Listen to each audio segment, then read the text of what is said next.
we're going to talk about football then. Let's do it. Are you ready for... Do you want me to do the intro? Yes, please. Okay. Go on. Let me give you a edit point to do a lovely, big, fat, motherfucking intro. So here we go. It's going to be one of the best ones you've ever seen so far. Yeah. And now that I've given it... The build-up is amazing. So I'm really excited for this. Well, that's the point of football. They start talking about it 6 years before it happens. Yes, so that when that's you get true. to the day, you're like, oh, fucking hell, I can't hold it anymore. That's true, man. Yeah. So here we go. Hello.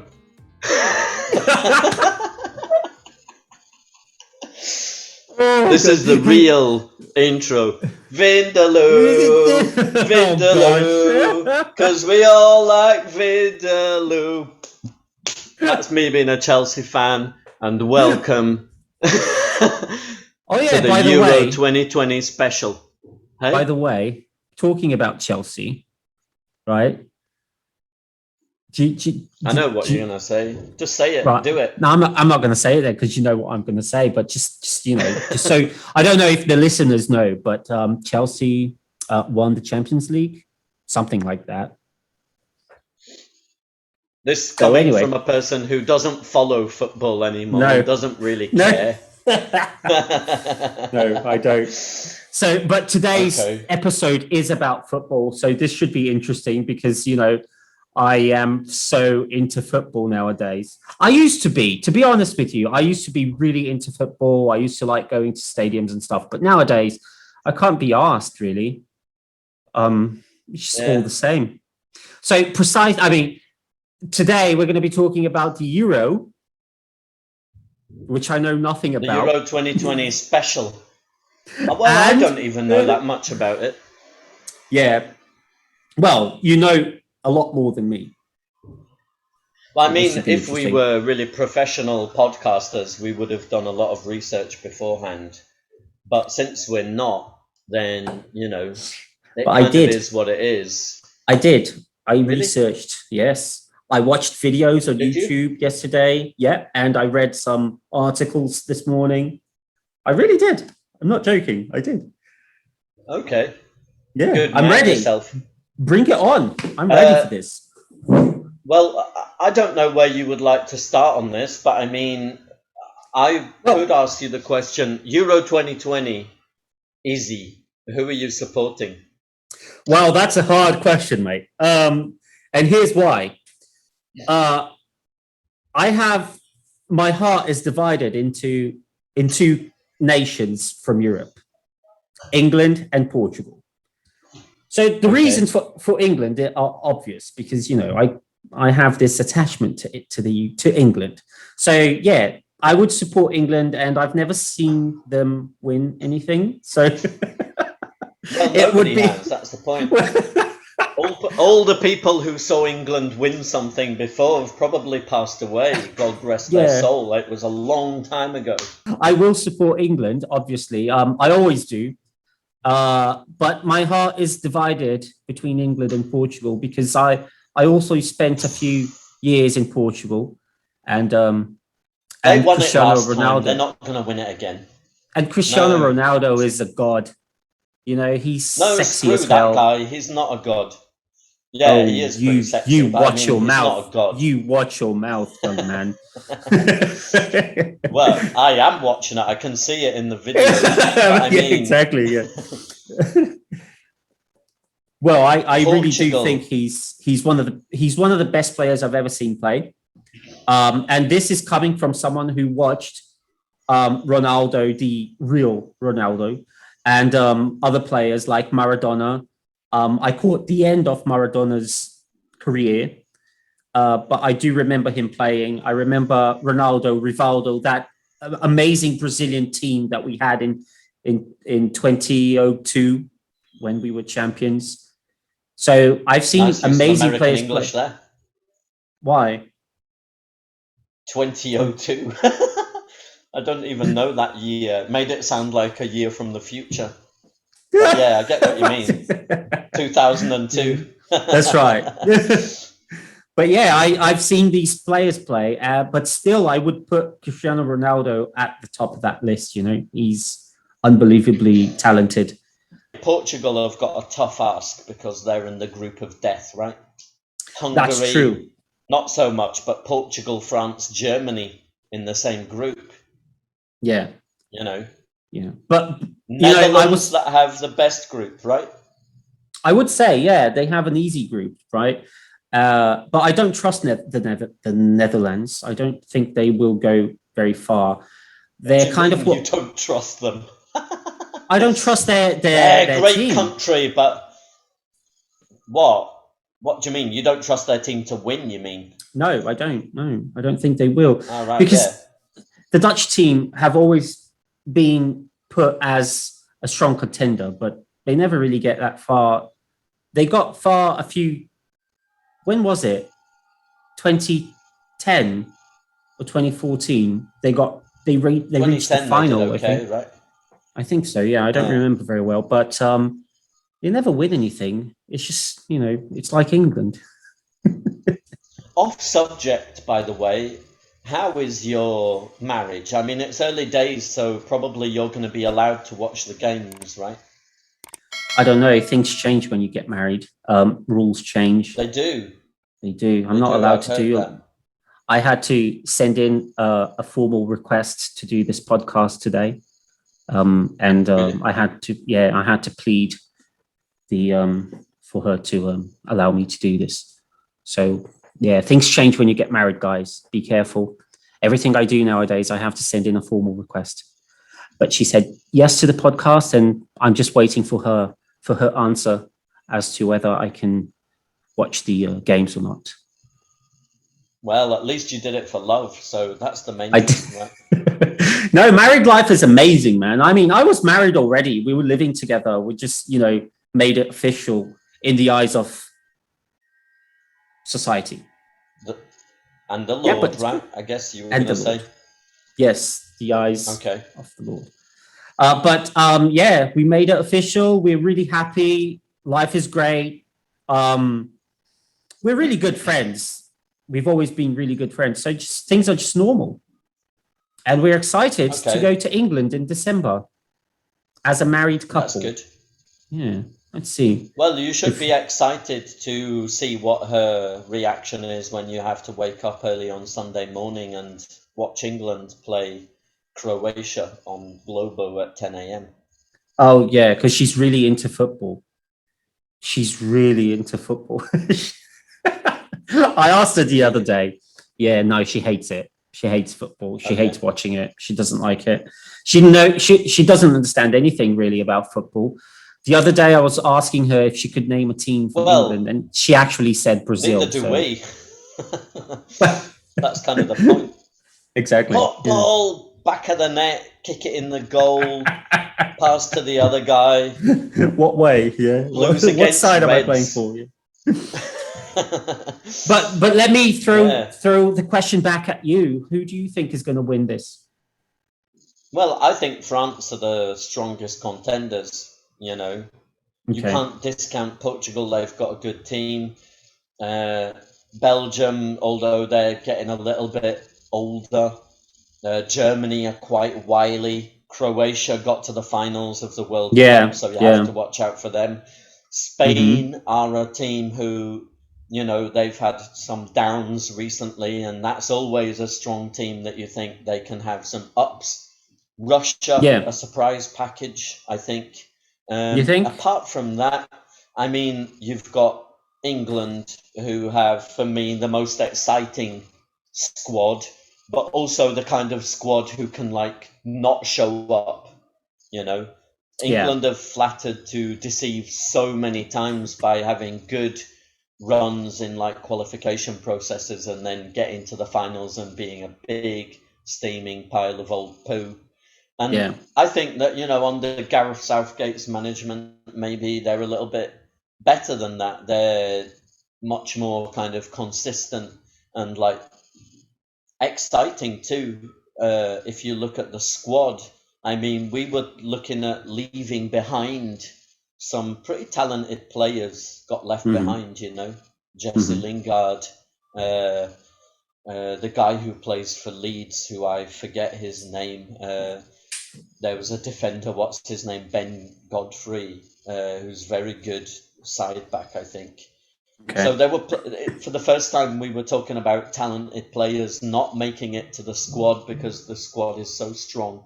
Yeah. Whereas in the past, we used to talk about Beckham, Lampard, and Gerrard can't play together in the same midfield and stupid stuff like that. I think England has always been. Sorry, go on. I was just going to say at the end, a left side that had no left-footed players. Like in the past, we had no left-footers. And people used to be like, oh, yeah, stick Joe Cole in there. And lots of players who flattered to deceive in big competitions, So I don't think you can discount England, although, I have something against saying that we will win it. I think we could, but anyone can win anything when the time is right. Yeah, well, to think rationally, like England is always put as a strong contender in every championship, but I don't think they ever are true contenders. But this time, I think this time is different with Harry Kane and the other. I think England really does have a real chance of taking it this year. I feel like the problem with England most of the times is more emotional than actually skill. I feel like they kind of tremble when the pressure gets too hard, when the pressure gets too strong. I feel they can't really handle it very well. I remember one of the best games I've ever seen on in a World Cup was England-Argentina. Was it 98? Well, that was the one in 98 with Beckham, right? Okay. Yeah, that was 98. But there was another one in 2010, or was it 2014? I don't remember.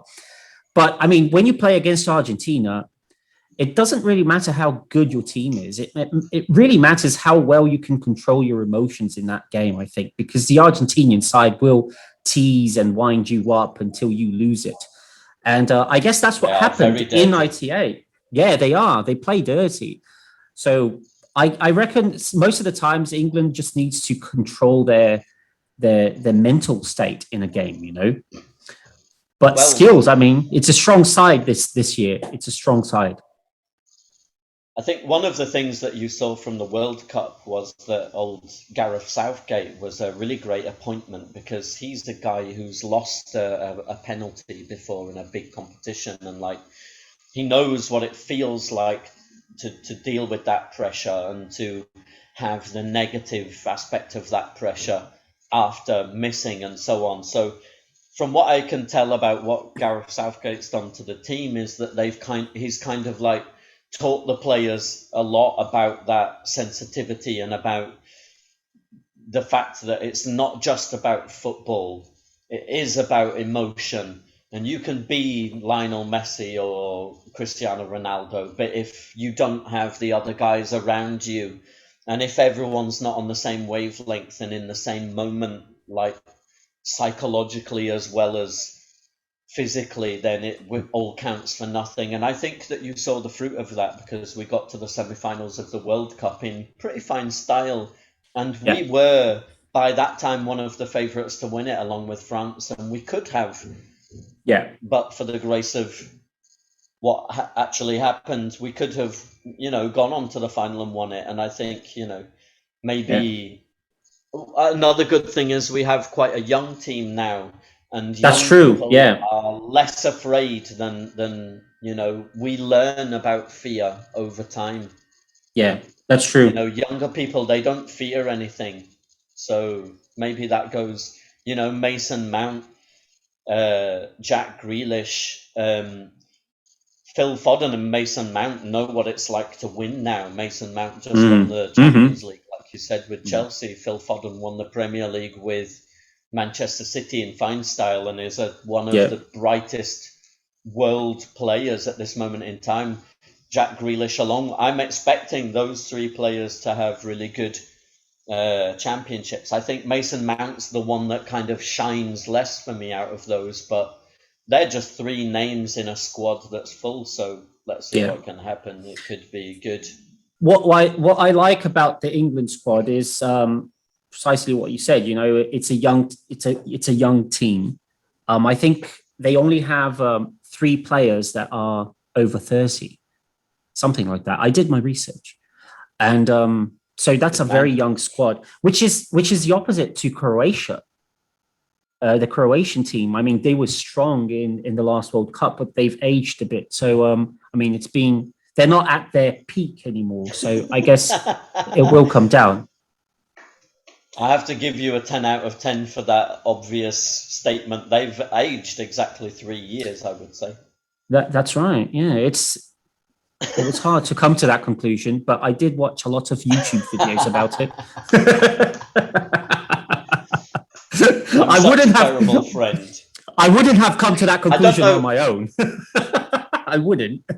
I think sometimes people will ask, like, how is that guy Izzy friends with that guy Carl? Because he just makes fun of him the whole time. But you know that I'm only joking, right?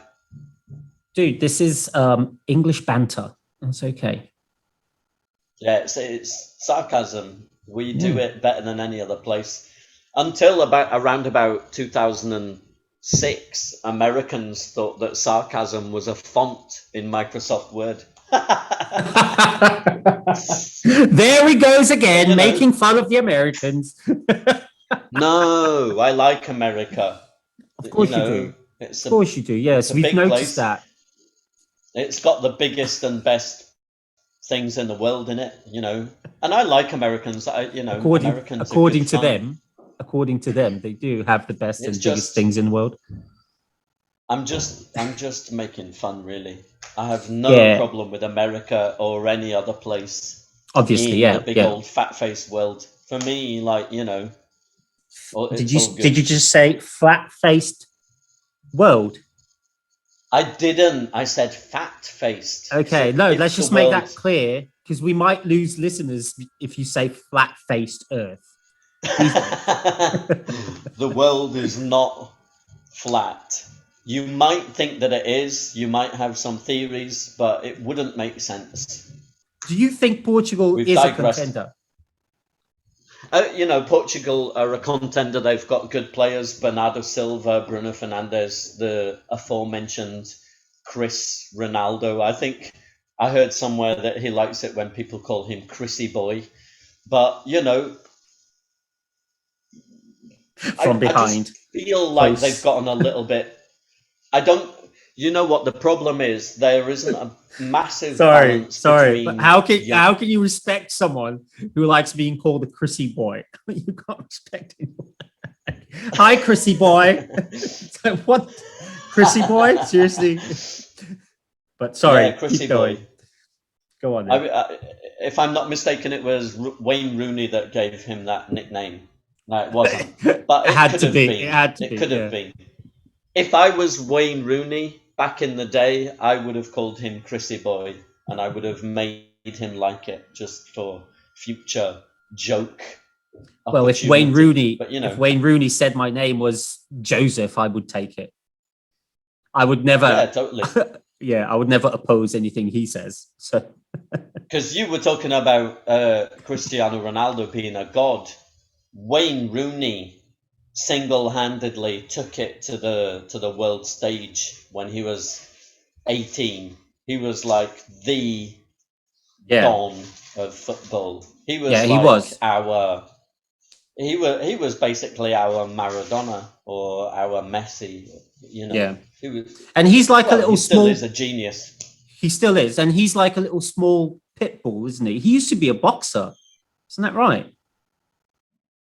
I don't know. It would make sense. I mean, I wouldn't have a fight with him. But Never. You say small.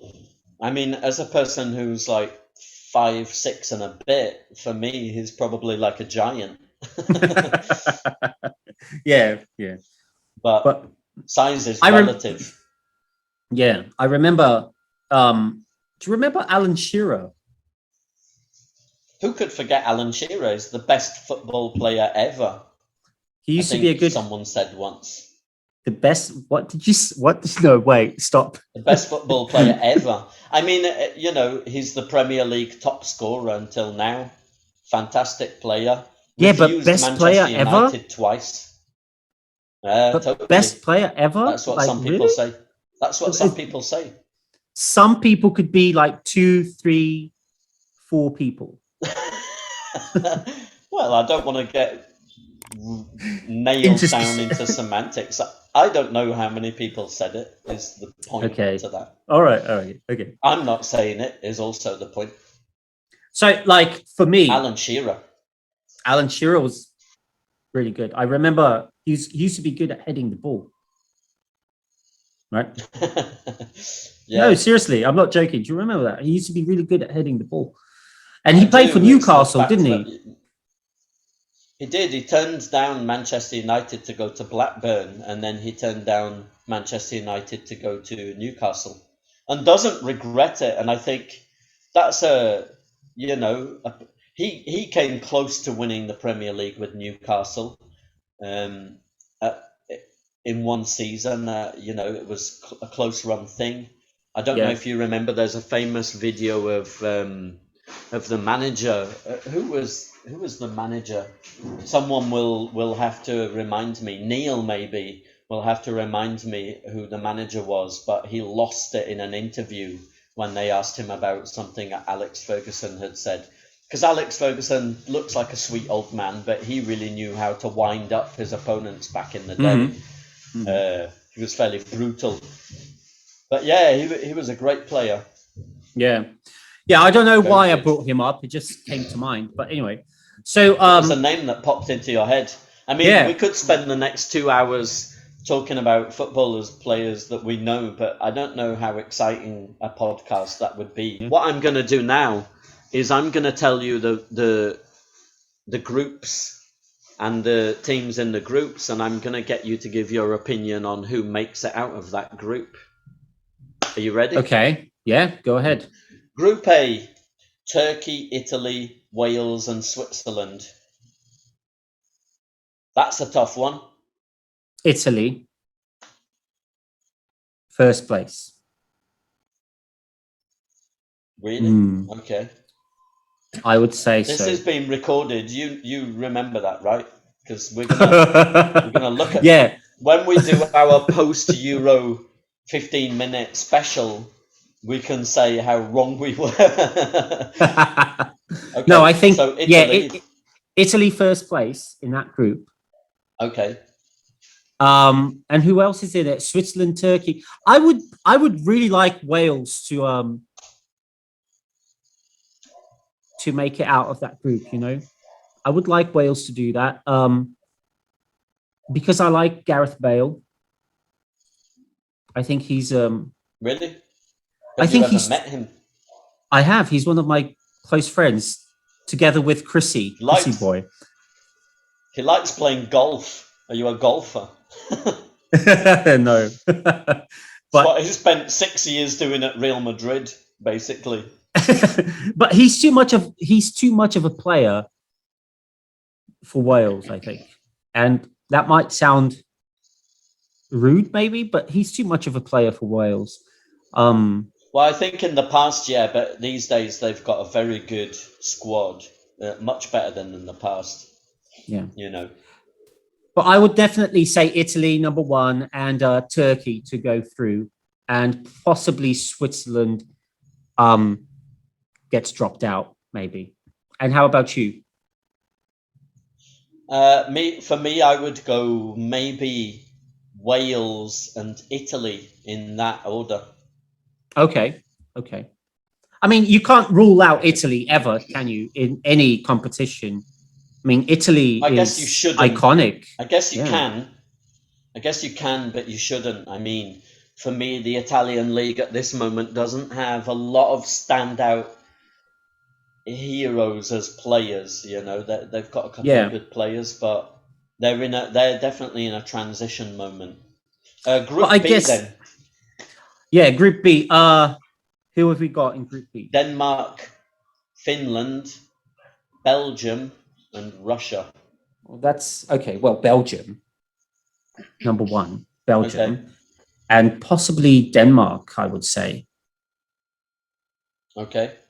because Denmark have For me, have a strong side when it. Denmark have a good squad for the Euro, I guess, because they always do quite well in the Euros, don't they? you're making it sound like they have a different squad for the Euro than any other time. Like, No, but I guess the but you're pressure is right. different. The pressure is different. The size of the Yeah. tournament is different. So I think it gets to the players. And for the Euro, I think they do quite well. They would never do well, and I would say this very clearly. I don't think Denmark will ever do well in a World Cup because of the sheer amount of amazing squads that we have around the world with huge histories in the competition. But Denmark have done quite well in past Euros. So I would say Go on, Belgium say it. and You're Denmark. talking about Brazil. Well, not only Brazil, Argentina, Uruguay, and that's it. Such a massive amount of world talent. I think you forgot the People's Republic of China. And yes, New Zealand.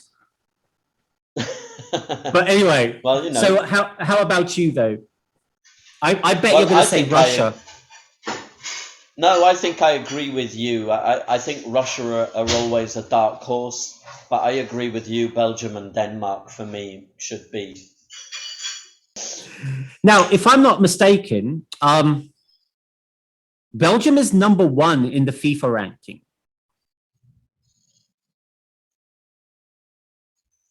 Surely it should be France, but I don't know how it works. Oh, well, I can just check it out right now. FIFA ranking. This is the type of professionalism that we've come to expect from this podcast. Precisely. Not having total lack of preparation. Yeah, it's good. Belgium. Belgium is number one. Belgium, France, Brazil. Brazil's not number 3. Come on. Brazil can't be number 3. I saw them yesterday. It's dull watching Brazil. It's pathetic. It's horrible. But look, let me tell you the top 5, okay? Because this is quite interesting, actually. So number 1, Belgium. Number 2, France. Number 3, Brazil. Number 4, England. Number 5, Portugal. So that's the FIFA ranking. Yeah. But Belgium, number 1. FIFA come up with this shit, because Portugal won the last Euro, so surely they would be in front of Brazil and in front of England and quite possibly Brazil, right? I mean, when was the last time Brazil won anything? Exactly. As you finally put it, 2002. So. No, we won the Copa America a few times. Yeah, but I mean, who's in the Copa America? Argentina, Uruguay, just some of the biggest squads in the world. And some of the smallest ones also. Yes. Well, not really, French man. Guyana. Well, not really. I mean, if you think about Chile's a strong side, and you have Ecuador is a strong side. Colombia have always been a strong side. I mean, you have strong teams down here, and then you have obviously Argentina and Uruguay, who are world champions. So, I mean, it's a competitive tournament, I think. Well, they're the Copa not. America. I beg to differ with your use of English here, but they're really not world champions. They have been. They have been Uruguay. Okay. About 65 years ago. Yeah, but still, I mean, they are strong every time they go into a competition. They are very strong. I watched. They are a pretty good team. I watched here in Brazil in 2014. I watched England Uruguay in the Corinthians Stadium. I think Uruguay England were awful in that World Cup, by the way. Awful, just awful. Yeah, they were. But and I traveled. We weren't in that moment then. We weren't in that moment. We're talking about 7 years ago. If you look at the players that have retired since then and the players that have come through, like, there's literally nobody in the squad anymore from that time. And there shouldn't be, right? I mean, so England were definitely transitional at that moment, very similar to what I think Italy and Spain are now, and maybe even Germany. But Maybe. let's come round to it. Group Yeah. C. Netherlands, Ukraine, Austria, and North Macedonia. Yeah, talk about strong sides. This is the easiest group, like you said at the beginning. So Netherlands, number one for me, and possibly Ukraine. Okay. Just because, Okay. really. I'm going to go for Netherlands and Austria here, just because I saw Austria in the highlights playing against England, and I thought, they were very dirty, which I think, they have to be careful with, but they do have an okay team. I think they can take it to Ukraine. So that would be my bet for that. And who's your favorite player from North Macedonia? I think he might be called Siri Goglov. You're just making that up. It's one of those Yugoslavian sounding guys. I mean, I don't know anybody from North Macedonia. I mean, we could be surprised, and I would be really happy if North Macedonia went through or came at least, came first, second, or third in the group. That would be amazing for me. I like when, smaller teams do big things. It's amazing. I think that's what makes football kind of cool. That possibility, Well, Group D. Okay. England, Croatia, Czech Republic, and Scotland. It's a hard group, man. This is a hard group. It is a hard group. Croatia got to the final. Scotland have a very up and coming team. I think there's is his name Shea Adams, the striker. They also have a player from my team, Scott Mctominy, who I rate as one of the best young midfielders in the world at this moment in time. He's just an outstanding box-to-box midfielder. And he's tall, but he's strong, and he's good on his feet, and he's good at tackling, and he has awareness. He's good at passing. He's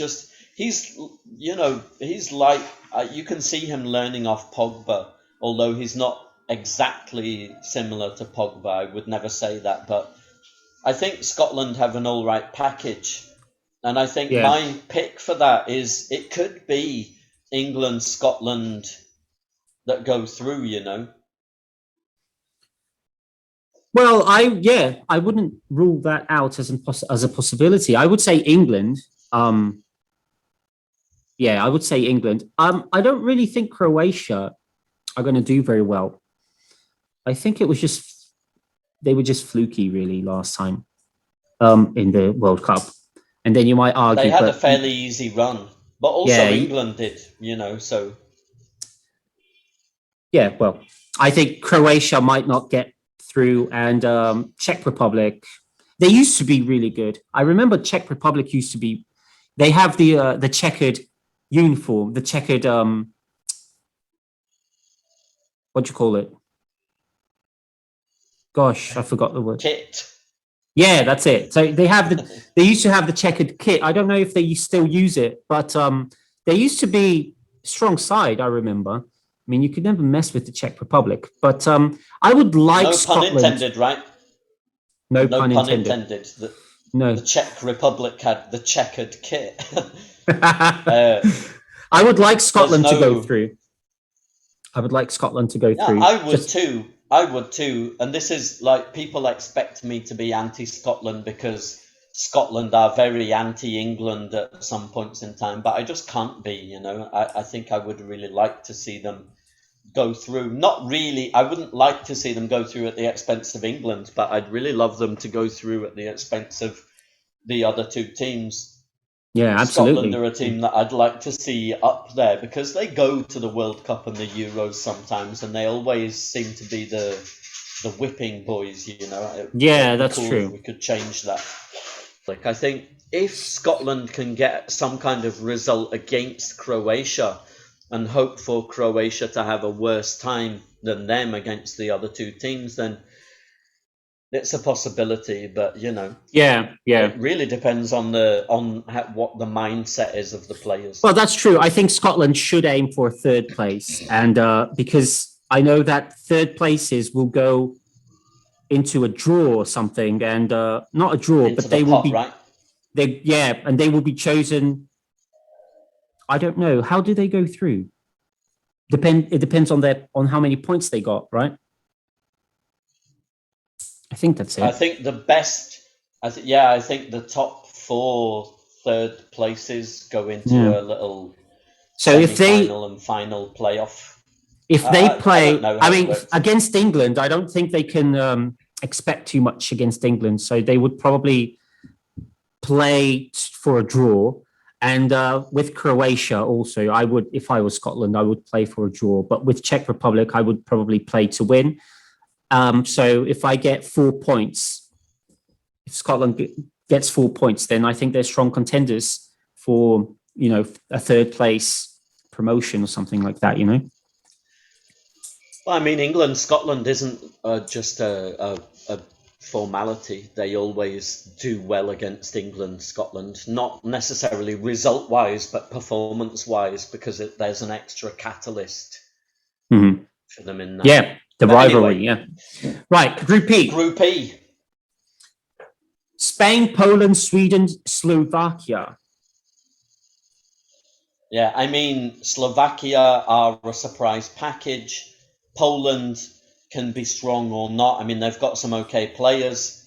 Sweden have got good players and they sometimes do well in competitions. Spain, like we mentioned, have great players, but also are not in a great moment, like as a national team. So for me, this is the hardest one to call.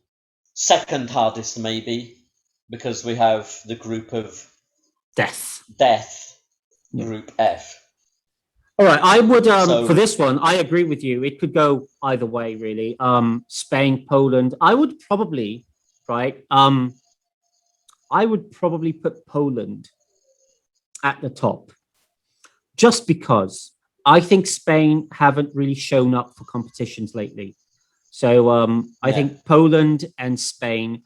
I don't think Sweden could make it, really. And Slovakia, I've never really seen them play, so.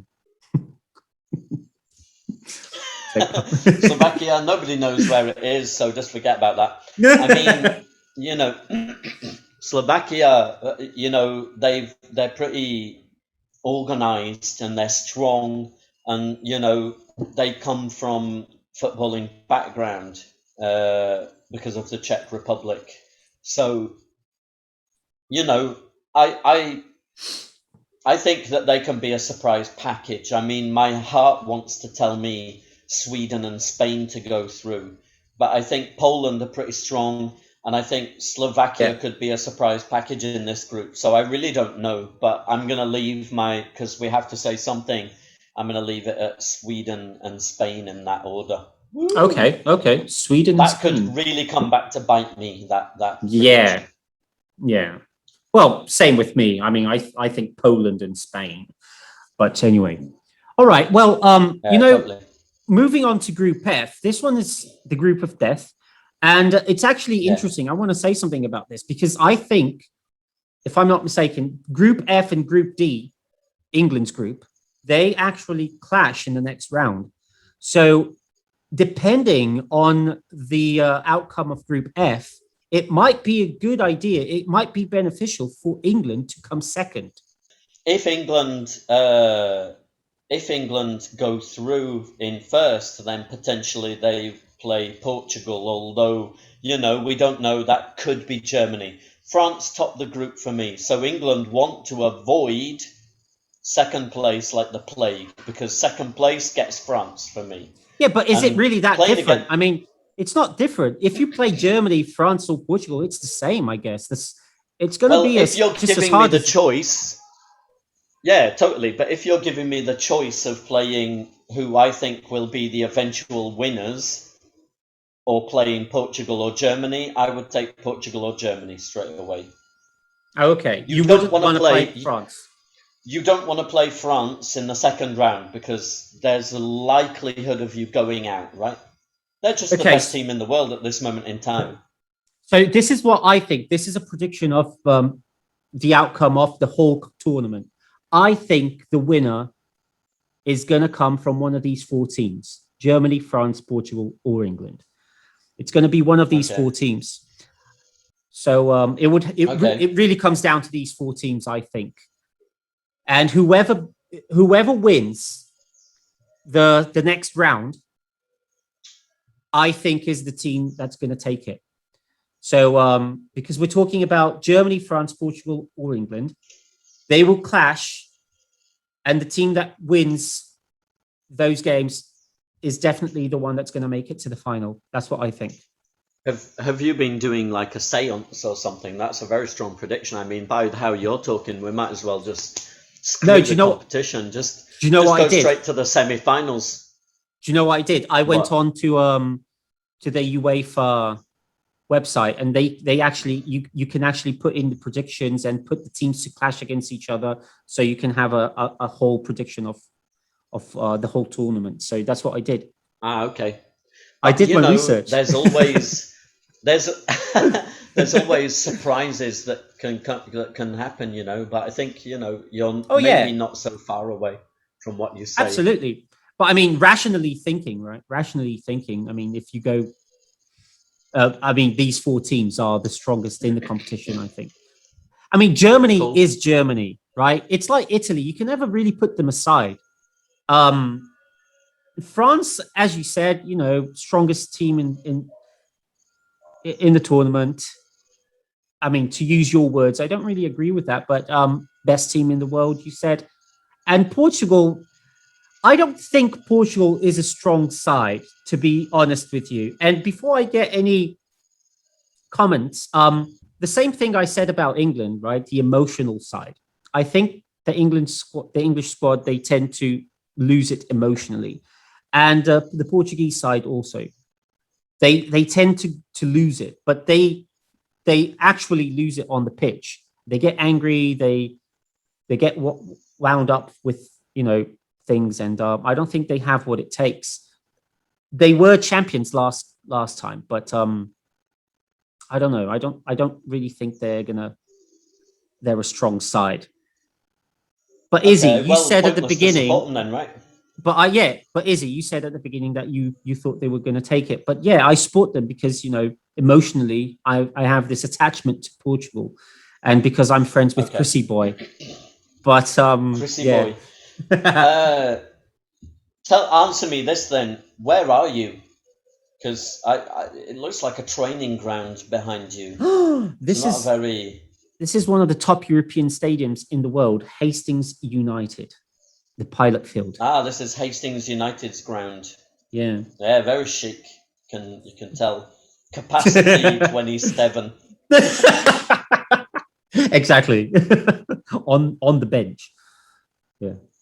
Well, since I'm much less worried about the past than you are, Grandad, and much more obviously current and thematical, this is obviously the place where the final's going to take place.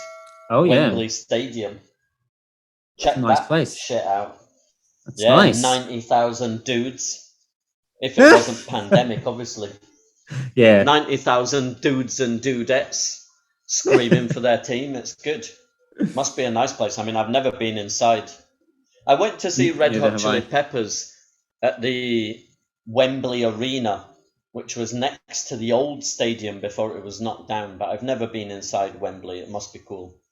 Yeah, I've never been there. I never. Would like to, maybe one day. I've been at this ground, the Pilot Field. I've been here. Is it the Pilot Field? I think the name is Pilot Field. Yeah, I've been here, but not Wembley. People from, Neil and the other guy who does the podcast, I'm forgetting his name now, which I really shouldn't because he's very funny. Is it Gary? But they seem to know a lot about non-league football. So maybe they can tell us what the name of this place is, Yeah, that would be good. All right, so And yeah, have for we? anybody listening, if you like podcasts about football and about this type of thing, Must Have Beers podcast. It's very funny. My Yeah, cousin Neil's podcast. I saw they were going to do a Euro 2020 special, probably much more well researched and more yeah, informative than ours. probably much better than ours, definitely. Well, Without me Googling the groups on the fly. Well, I did tell you at the beginning I knew nothing about football, but I reckon I did a good job. I researched. I really It's a did. funny old game. That's what they say. Good. It's a funny old game. So, to finish, your hero of the tournament. Who's it going to be? My sweetheart, Chrissy boy, definitely. Okay, I'm going for Grealish. Who's that? Zero, Jack Grealish from the England team. Oh, okay. Sorry, I forgot about that side of the research. Who is that? Is exactly the point. People are going to know who this guy is after, I'm pretty sure. Okay. You're zero of the tournament. By zero, you mean what? What do you mean by that? Like, I don't know. a person who doesn't perform very well. Oh, okay. Gets a red card for kicking a referee or something, you know. Oh, yeah, okay. One. Well, yeah.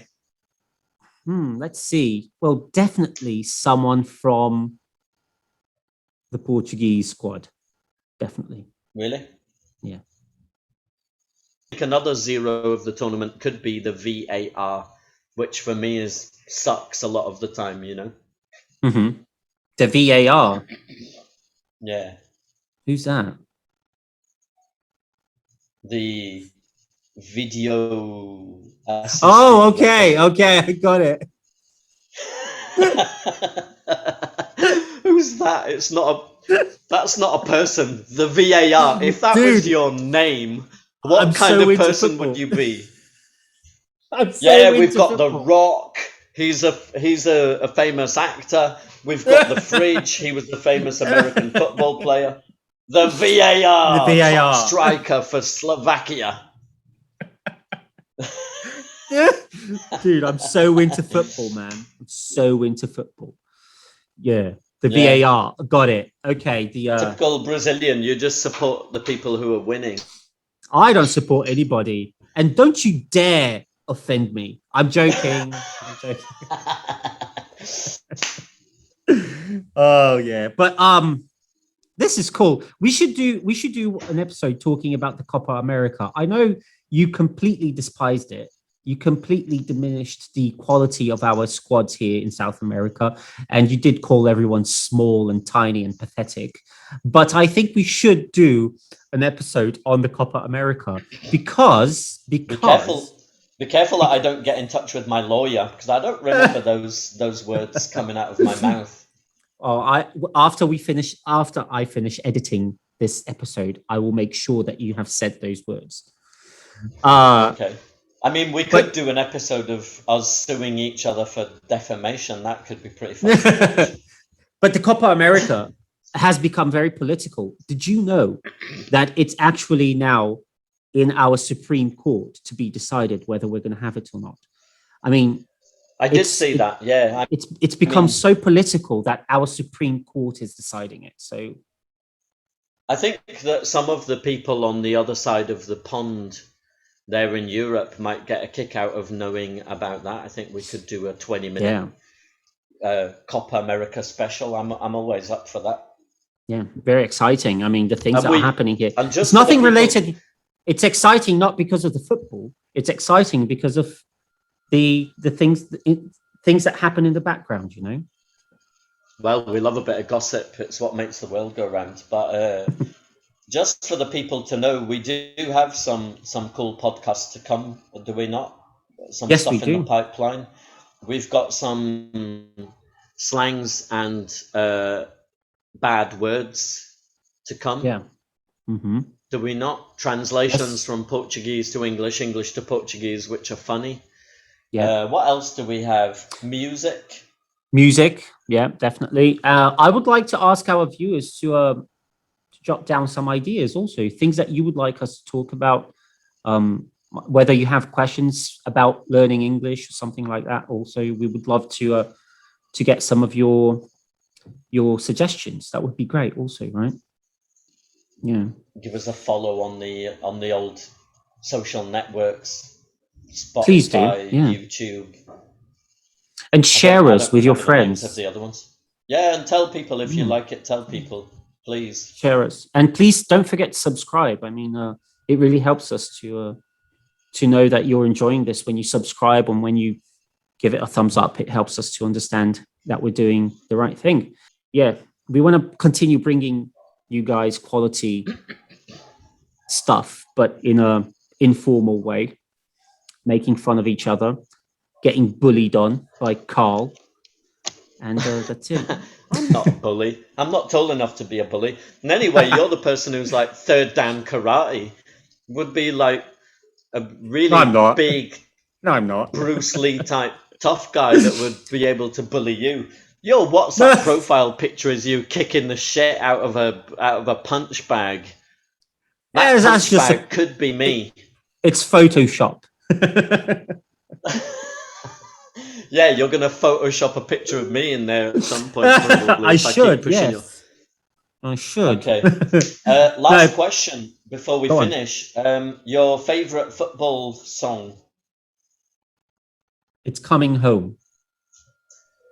3 lines. Yeah, that's it. 3 lines on a shirt.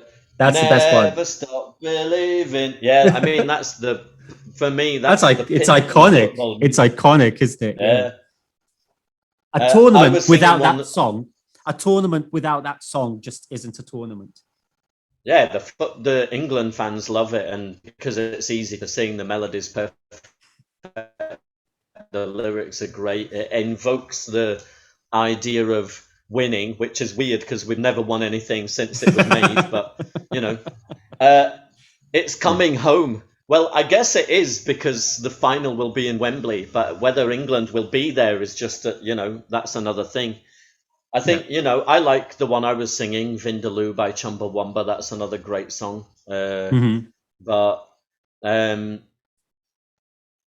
there was one, Neil was talking about that he can do the John Barnes rap from that one from the Italia 90. I don't know if we're singing. No, I don't remember that. England, we're singing this song. It's a rubbish song actually, but the John Barnes rap is genius. Very cool. I didn't know that. It's a footballer doing a rap about what footballers do, which is, what? Drive expensive cars and pretend they care about social issues. Ooh, polemic. Listen, let me just say something. Sorry, go on. Yeah, I think you might have some complaints about that one from me in the future, Why? Because, it seems to be that you're talking about Marcus Rashford, maybe, but he genuinely cares about social issues. I honestly don't know who you're talking about. Good. Let's leave it at that. I have no idea. Any doubts that any of our listeners had that about you not knowing about football have just been confirmed if you don't know who Marcus Rashford is. No. I know that cricketer who's just been banned for posting something on the internet like ages ago. I know he's been banned. I don't know if it's got anything to do with that. But wrong sport, dude. Wrong sport. Yeah, it's wrong a stupid sport, right? Sport. We should talk about. Doesn't mean anything. Come on, really it's a fun game. It's a fun game. It's not. Yes, it is. There's a reason why the Americans made baseball. They saw cricket and they were like, fucking hell, how are we going to make this more interesting? Well, I don't know, but let's try. And then they made baseball, which is just as boring, but slightly more exciting than cricket. So, yeah, I guess that's it. Have a great Euro 2020 tournament, wherever you're watching it, whoever you support, and good luck and happy days. Amen. Bye. Bye-bye. Thank you, guys. See you next time. Bye-bye.